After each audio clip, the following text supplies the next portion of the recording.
This is Let's Talk Recovery Houston. Okay, I've known Randall, golly, for a couple years, and he has a really great story, but I think what's also really great is Randall really, really loves to work with others and to help people get this. Because you steadily, your schedule's always what? You work with your sponsees, what, twice a week, three times a week? I mean, you are like... Yeah, I mean, so I've got this one guy in particular that I work with religiously. He is 27 or so, and he's from Detroit, and he's studying to be a priest. Really? Yeah, he's highly intelligent. He's doing what's called, he's doing his novitiate year, right? So after this year, he'll take vows, right? Then he's got like a couple more years before he actually, says, all right, I'm really all in now, right? But so this novitiate year is for him to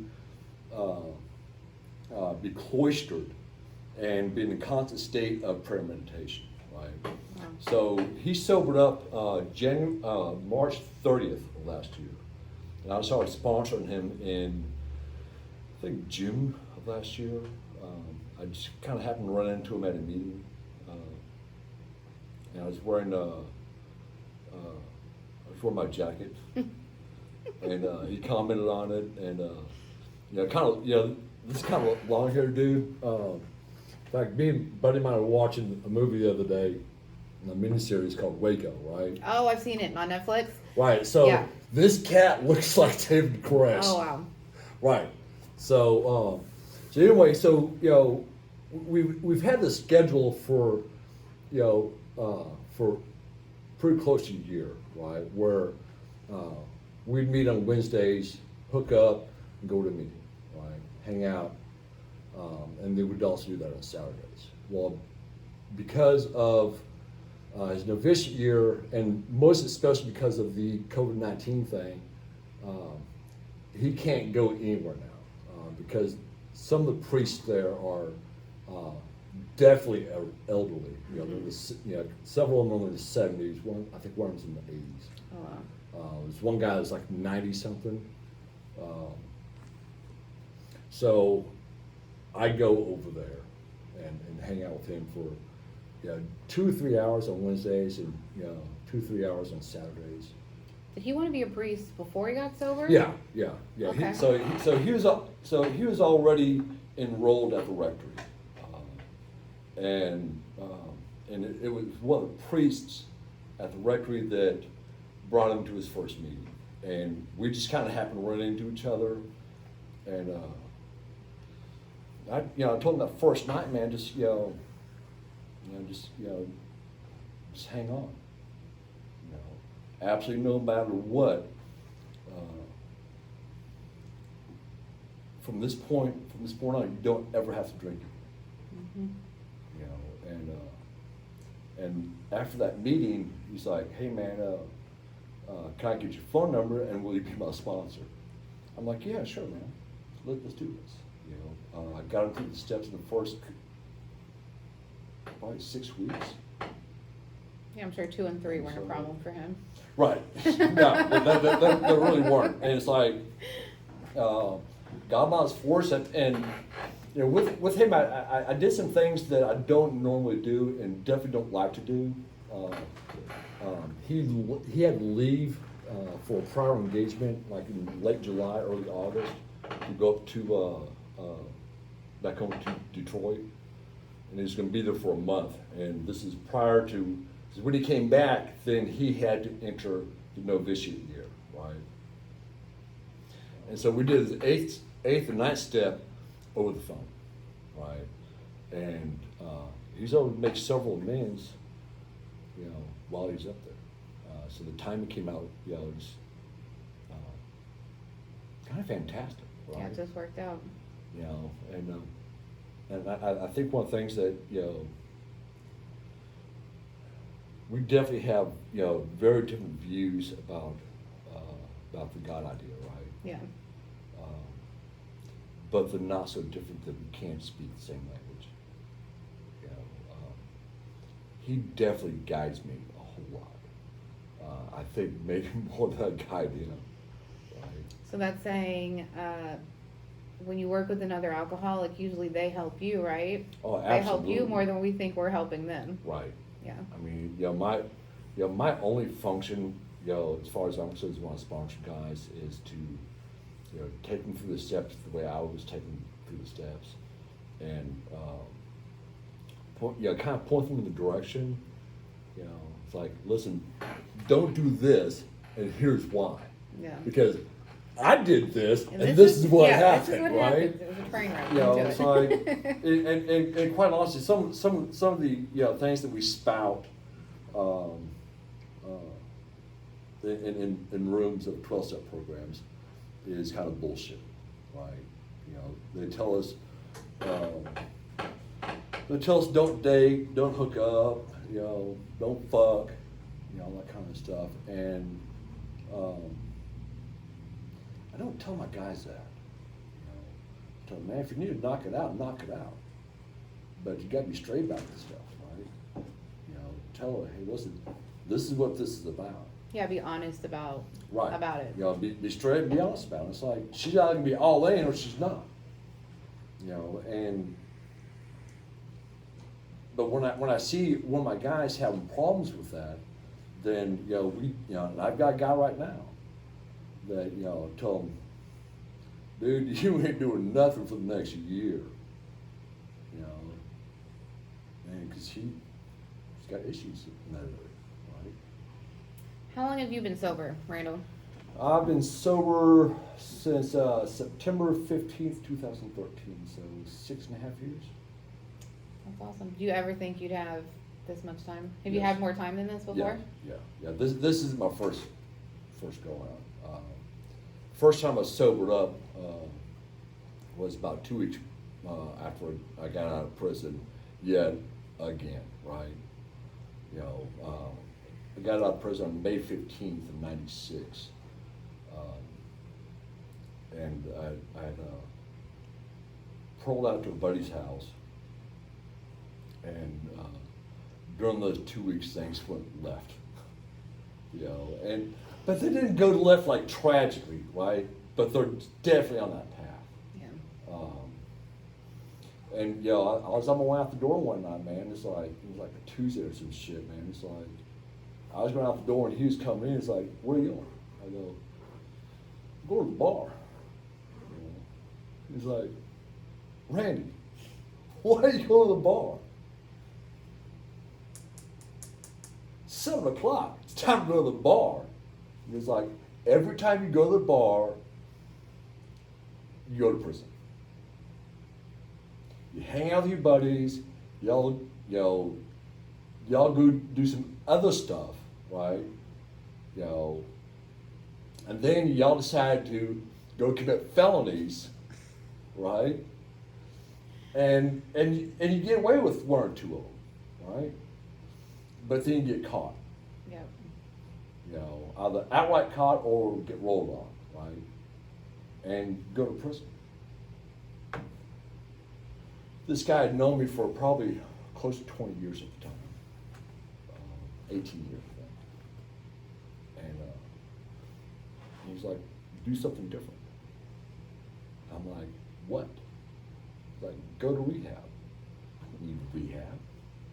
Rehab's for quitters. Well, I didn't have that attitude, but because I just didn't really know what it was, right? Yeah, I had no idea what he was talking about as far as just why, right? I mean, I didn't question whether or not I was a drug addict. I didn't question whether or not I was an alcoholic, because I knew even then that in years before that I liked putting needles in my arms, right? I mean, some nights didn't matter, just straight ice water. I had to have something to change it, right? So I guess couple days later, man, one got sober. Went to this place over in Fifth Ward called HRC, Houston Recovery Campus. I think it's called Barbara Jordan Center now or something like that. Or it was for a long time. It's over in Lyons and Waco. And when I got there, they're like, this guy, A.J. Murphy was his name. He's dead now. He's been dead for a bunch of years. He's like, "You're not done yet. Get out of here." And I'm like, "Fuck you," right? Yeah, I had one of those. And- Chris Raymer back in like Yeah, 2014, right? Yeah. and Sita was like, "Oh, you're not done." Yeah. He was like, "I love you. I love your family." He was like, "Go get done." And so I went outside, and there's this lady that's coming in. She's like, "What are you doing?" I go, "I'm trying to get in a place." "What's wrong with this place?" "They won't let me in." She's like, "What?" She's like, "Stay right here. I'll be right back." And she came back like 10 minutes later, and AJ was nice enough, to arrange transportation for me, because I got dropped off. And he'd recommend me going to the men's center, right? So I went to the men's center. From there, when Barbara came back out, she gave me like a 12 and 12, right? And she had a phone number in it. She's like, "Call me when you get to wherever it is that you are," right? And so I went over there to the men's center. There's this guy Bobby. I've known you for a couple of years, and a lot, some of your friends. All y'all's attitude towards me is, kind of a crotchety little bastard, right? Old Bobby was salty, I came in, it's like, had to watch, and it's like, "Get out of here, boy. Go sell that watch." I'm like, "Fuck you too." Right? But I didn't drink. I didn't use. My next move at that point was to call my PO. And I had no clue, except that it's like, I'm not trying to go back to prison 2 weeks out of prison, right? Yeah. And it's like, "Listen, I'm going into rehab. I don't know where. I'll figure it out." And I called that lady back, and she's like, "Find her right over here." And so I got a ride, and she met me at the door, and she marched me right past A.J. Murphy's desk, and she had a bed waiting on me. And I didn't know what I was doing. I had no clue. Didn't know why I was doing it, except that I knew I didn't want to go back to prison. I didn't understand that y'all really meant that I couldn't shoot dope or drinking. I didn't know if y'all can teach me how to manage it or whatever. How to use successfully, right? Well, yeah, but no. I mean, I didn't know what this thing entailed, right? So I was just like, supremely naive about this stuff, right? And I spent 21 days there, and then they're like, "Do you want to do this 90-day program?" I'm like, "Fuck yeah, I'm in." And the last month that I was there, and I made so many mistakes while I was there, and it's all about the hookup, right? Some blonde girl, blue eyes, flooding my balls. We'd go into the stairwells. This used to be it's like a three-story hospital. So we go, and whose idea it was to put the women and men on the same floor, I'll have no idea. That's why they don't do that anymore. They've learned from their mistakes, right? We're gonna keep y'all separate. Well, that didn't stop us, because we're just, still making the stairwells, right? Where there's a will, there's a way. Right? But that last month, man, Man, my roommate, this guy called Chrome, I wish I remember his name. Big old black, dark as night black Muslim dude, bald head, and we did not get along. You know, I think he hated me as much as I hated him. We did not want to share that space together. I sure would like to know what happened to him. You know, that's probably one of the best things that could have ever happened. You know, a bunch of guys that seemed fit to nominate me to be president of like the clients. You know, so it's like I got to put to the vote like what movies we're gonna go watch, you know, stupid shit like that, which really made no sense. And it's like these guys are, you know, anybody who vote me into any kind of office are idiots. You're morons and you're fucking sheep. You know, but it's like, you know, I left there, you know, after 90 days, and I went to a halfway house because that was what was suggested. I went to extended aftercare. Back then there was only like 4 halfway houses in all of Houston, right? Oh, wow. Yeah, there are only 4. You know, not, you know, the 78 or 82 that we have today. You know, not including all the different iterations of Oxford houses, Yeah. right? That's a separate thing. But you know, there was Houston Aftercare. It was down Montrose off of like Welch or Avondale, down through there someplace. There's a place called Better Way that's over in Third Ward. There's LCRC. There's also in Montrose over off Fairview, and then there's Extended Aftercare, EAI. Wow, that's crazy to think that there's only 4 places for all of Houston. Yeah, and it's like, it was awesome. You know, those, the staff there and the other clients, they really taught me more than I ever knew. Right? You know, and I think it's just because of the formula of how they operated, right? Because back then they had 5 houses. You start from the first house and move up. Move up. But to do that, you had to work like, you know, steps 1, 2, and 3 in the house. And that's outside of what you did for your sponsor, right? And they were big fans of making sponsor calls. You know.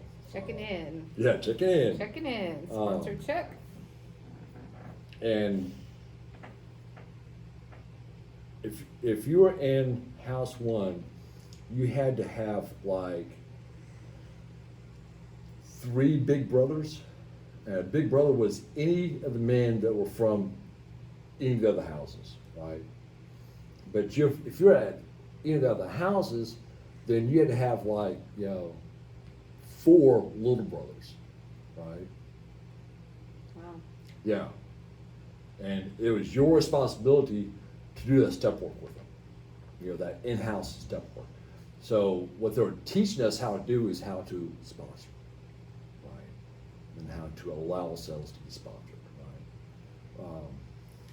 But we also go out and fuck shit up, right? You know, we go, you know, we go, you know, that's my first experience with young people's meetings. You know, we go, you know, Friday night and Saturday night, young people's meeting at Posto. And back then you could smoke in meetings. Oh. You know, so there's like this 6.5 foot layer of smoke, right?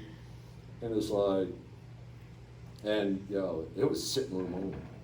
Yeah, and by sitting room I mean it's like you had to find a place on the floor to sit. I think that room held like, you know, 68 people, 70. Is that at the original location? So the No, that's not- 701 Post Oak before it was at the mall? Not the original location, but yes. Okay. But at 701 North Post Oak Post Lane. Oak. Right. Yeah, Or that's North a Post Oak small Lane. space. Yeah. Yeah. And it was great, man. It was there, you know, it was there that I found you know, one of my first sponsors. You know, and I say one of my first is really, you know, the one guy that really had anything valuable. He was just, you know, redneck mechanic, you know, out of fucking Crosby, or Conroe. You know, and he took me through the steps. And, you know, I met people there that, you know, I'm still friends with today. Which is awesome. That's 24 years ago. Yeah, that's awesome. Fun. So what happened? You were doing the right thing. You were sober. What happened? You stopped, like, because, you know, most people say, I stopped calling my sponsor, I stopped going to meetings, I stopped doing what I know I was supposed to be doing. Exactly that.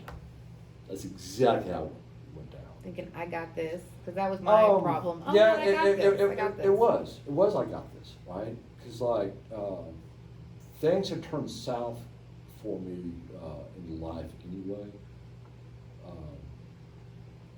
And, you know, for whatever reason, I found myself at the men's center. At the time, I still actively going to meetings, doing shit, right? And I had 5 or 6 sponsees that, you know, I met with on a regular. And it was like I met this chick, you know, and she was, I actually met her at a conference, and she would, you know, she said that she was in Norway. You know, she was an Al-Anon, right? Yeah. Okay. I see that light go off your eyes, right? Okay. And, you know, over the course of probably 7 or 8 months, excuse me, over the course of probably 7 or 8 months, I stopped doing the things that I was taught to do. You know, I stopped doing the things I was told to do, right? Like go to meetings on a regular basis. Call your sponsor. Read the book, prayer merit, be of service. Right? I stopped doing those things over the course of 6, 7, 8 months. You know, and you know her problems became my problems. And fundamentally, this is why we tell people, you know, early on in this sobriety, don't get involved in relationships, right? It's because we take on other people's problems as alcoholics, addicts, whatever. Right? Yeah. We tend to try to rescue other people, right?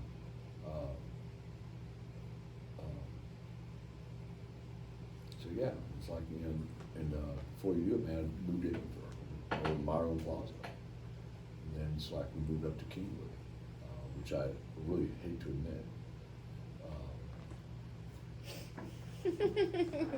My buddy Xavier's from Kingwood. And it's like one night, yo, during Hurricane Rita, the year after Katrina, right? You know, she was like, "We gotta get out of here. We have to evacuate." I'm like, "Why?" "Because it's gonna flood." Tammy, we live in Kingwood. You know, we're over 80 miles from the coast. There are no bayous near us, right? We're surrounded by fucking trees. We live in a 2nd-story apartment. We're fine. Yeah. You know, and she wouldn't have none of it. And she's like, I go, pack up your belongings, get the things that you need, get the kids, and go. Go to Lubbock, I'll stay here and protect everything. I can't drive. Why can't you drive?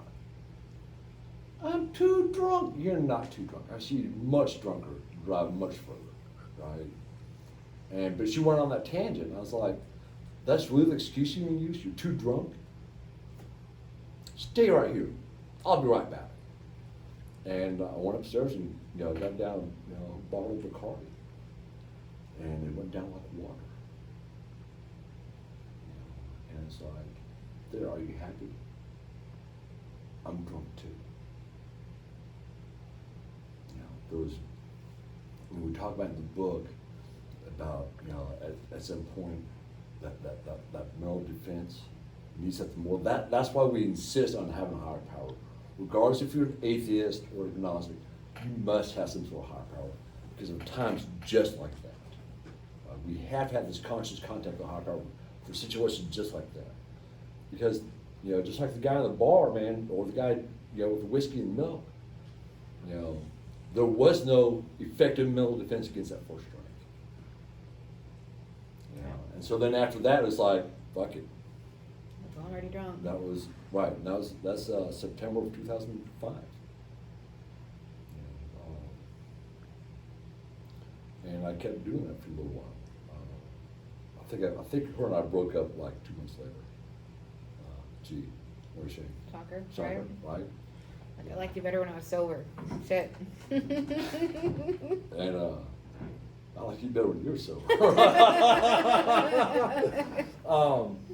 And then it's like, so, you know, then, you know, right around my birthday, I met some chick on MySpace. Oh, wow. Yeah, no, yeah. Well, yeah, you weren't even born yet, I don't think. Oh, shit. That's And her and I ended up getting married, which was, you know, another mistake. And we got married while I was active youth, but during this time, I, you know, started to find work again, right? And, you know, even though I had, you know, relapsed, I was still actively in my addiction, you know, meaning that I was actively using mostly daily in some capacity, right? Either I was drinking or smoking weed. I hadn't started shooting dope yet. Yeah. Right? And yeah, I landed a gig. So by this time, I'd found out that over the previous 9 years or so, 2 years, I'd been, so in the early 90s, I'd really gotten introduced to computers, right? And started learning to program probably 91, 92, around there, 90, through my friend that sent me to rehab, right? He was my mentor in that world. And that's why when he told me, you know, do something different, go to rehab, you know, I kind of listened to him. Because I knew he had shot dope back in the 70s, right? And he walked away from it, which still baffles me. Yeah, how some people can just Right, just, stop. you know, how do you just stop shooting dope? Yeah. You know, and, you know, so I landed a gig working at, I won't name the hospital, but at a very big hospital here in Houston, working in the IT department. And, you know, I was paying $22.50 an hour. You know, I had 2 felonies on my case, right? At this point, you know, I had a burglary of habitation from, you know, 85. You know, I had a possession case from, you know, 92, and they still hired me. You know, some of the benefits that we get, some of the, you know, and I call them benefits. You know, the book calls them gifts of recovery. Man, these fuckers are giving me access to this stuff. You know, and they're paying me to do this. You know, that's great, right? So I was doing that for a little while, and I picked up another little gig out of town, and I decided that it'd be a good idea to steal a database. You know, so I stole a database from the Department of the Navy. I was in 07. April 18th, about 5:15 a.m., 25 FBI agents showed up at the house, you know, with a warrant for my arrest. I had just gotten that. I've been up all night playing Halo, Call of Duty, right? Smoking weed. And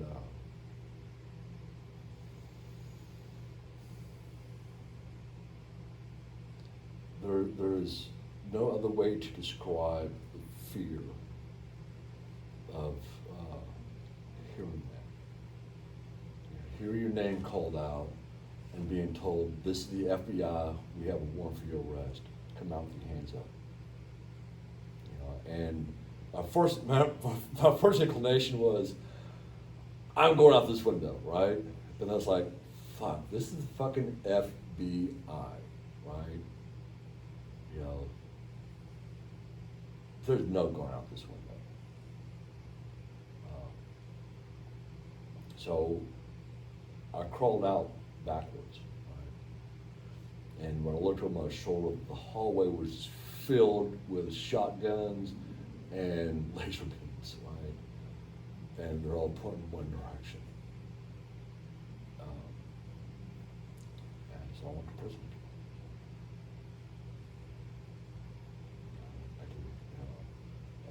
I ended up getting 6 years. Did 5.5 years for computer fraud and aggravated identity theft. And so, were you, when you got out, you stayed sober when you got out? Did you have a No. couple weeks of fun? Like, I don't know about a couple weeks of fun. I mean, it's like, so when I got out, I was released to the federal halfway house here in Houston, right? Lydell Comprehensive Sanction Center. That sounds like a great place Yeah, to that be, right? sounds awesome. Comprehensive Sanction Center? Open up Google and get a dictionary. Look that up. All right? Define the word comprehensive sanction center. So I was there for like 6 months, and while I was there, there was a lot of people I'd been locked up with for those 5 years, right? And I saw this one dude just had a wad of bills. I'm like, what's up? It's like, Kush. What? What's up? It's fake marijuana. Rolling? Why? Right? Yeah. And it's like, I mean, I'd only been out for a couple of weeks. And so I had no idea what, Kush, K2, Yeah. any of that stuff was. No clue, right? I mean, I remember watching the news in prison, and they're talking about bath salts and people in Florida eating people's faces. Right? I'm like, what's happened to the world? And I saw it, then I started seeing these guys in the halfway house smoking the stuff and falling out, or locking up. And it's like, what? Why? Right? So, I remained sober, abstinent, while I was there. I was absent in prison, though I did make lots of wine. I didn't drink. It's a business thing, right? Yeah. There's always a willing participant. Well, you can give me a free glass of wine? Yeah, I'll drink it. Good luck with that. So then it's like I got out. I wasn't allowed to have a vehicle while I was there because I had a motorcycle, right? They wouldn't let me have it, so whatever. So I got out, and I was out 2 or 3 days. I tried to go to meetings while I was in there, but Lydell Comprehensive Sanction Center doesn't allow people to attend 12-step meetings outside the facility. Because it's supposed to be an anonymous program, and they can't prove that you're there. Okay. Right? Yeah. Okay. So, so that didn't quite work out for me. Started drinking again.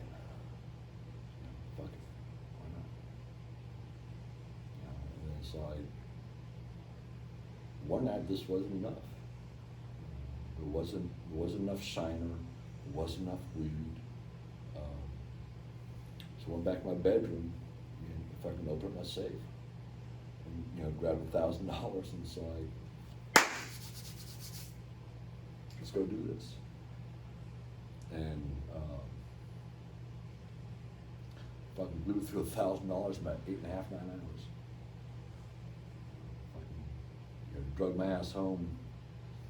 That was a Saturday night. Drug my ass home on Sunday. And it's like, this is not gonna fucking work. And I drug my ass to a meeting over Post Oak Road, on Hempstead Highway. Victor Zarchi. There's no question about what it is I needed to do. It's like, it's no brainer, right? Yeah. I got sober last time I got out of prison, and I put together 9.5 years. All I had to do was sit down, shut the fuck up, and do what I was told, right? No brainer. That worked for me last time, right? It's like when we started getting high, we had to have people teach us how to get high, right? Yeah. I had to have someone teach me how to get sober. Even though I'd done it before, I still had to have someone else teach me how to get sober, because what I didn't know how to do was be sober at this older age. Because I was 29 when I first got sober. There's a lot of things in life I didn't know how to do. I didn't know how to feel. I never had a job until I got sober at 29. Never had a driver's license. Never had my own place. I was fucking homeless for 13 years. Living down in Montrose, doing things the Montrose street kids do. Right? Shooting dope out of puddle water. Amongst other things. So, what advice would you give to people that are watching this and maybe struggling with staying sober? Why are you struggling? Some people struggle. Well, right now, lack of meetings, right? Some people have not been able to physically go to a meeting. We've had Zoom, right? We've had Zoom. COVID. I think I've done about 9 Zoom meetings. Do you like them? Nope. Nope. Because I've tried them. I'm not a fan. I don't. because It's weird. what I need is this right here, right? Yeah. I need this fucking knee-to-knee, one-on-one, one junkie talk to another contact. Zoom is great for what it is, right? But as far as I'm concerned, it's like watching a fucking YouTube video on how to get sober, right? That doesn't work. No, I'm not a big fan of that. It's like, so I mean,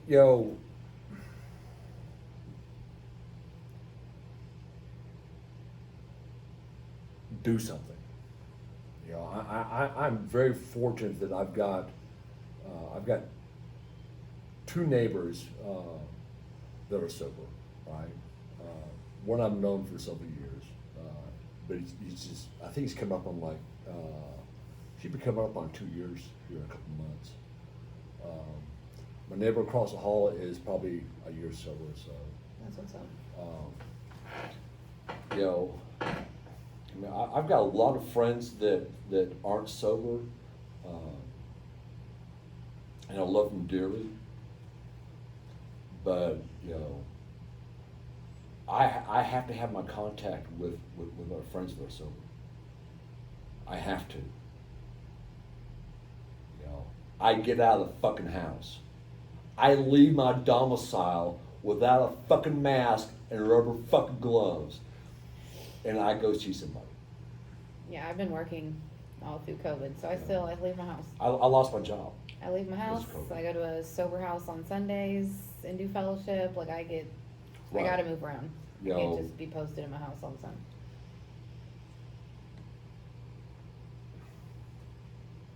Getting sober, staying sober. Someone said something about getting triggered the other day. something was said to somebody or done something and it triggered them and said they fucking burned off, right? And I'm like, he's a fucking pussy. You know, because this thing over here, this isn't going to trigger me, right? Wake up in the morning, triggers me. I want a shot of dope when I wake up in the morning. You know, fortunately, You have coffee. I've got coffee. You know, so I work the steps today to deal with life sober, right? Because I can do that, right? It's like, it's really easy to spend time in prison. You know, I'm very well situated for this fucking COVID-19 lockdown shit, right? You Yeah. know, but how do I deal with the crazy in my mind? Right? How do I deal with your crazy or his crazy? Right? Got the book.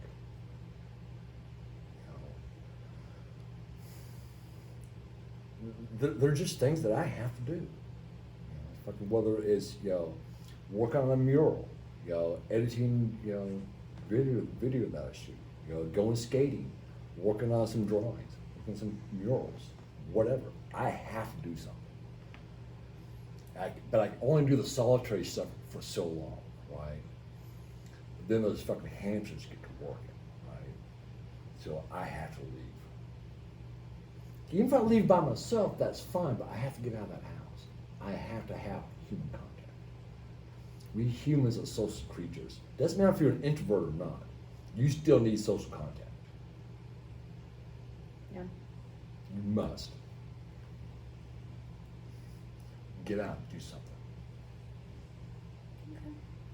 Do something. This is good. Anything else you want to share with us? I mean, I'll probably have you back to do this again. This was fun. Don't shoot dope, don't smoke crack. Those are good words of advice. Don't do drugs. Do not do drugs. You know, You'll fuck and your shit up. I promise it's not worth it.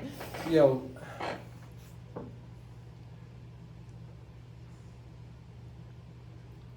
find those people that you can trust, even if you don't like them. Yeah.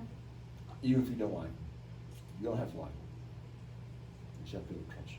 And sometimes those people you don't like end up being people you remember forever. I can definitely testify that. Yeah. Well, Randall, thank you so much. Thank you. Shout out to Transformation Enzymes for letting us use the space. Check Randall's story will also be on SoundCloud and YouTube. Link will be in the bio. Peace out.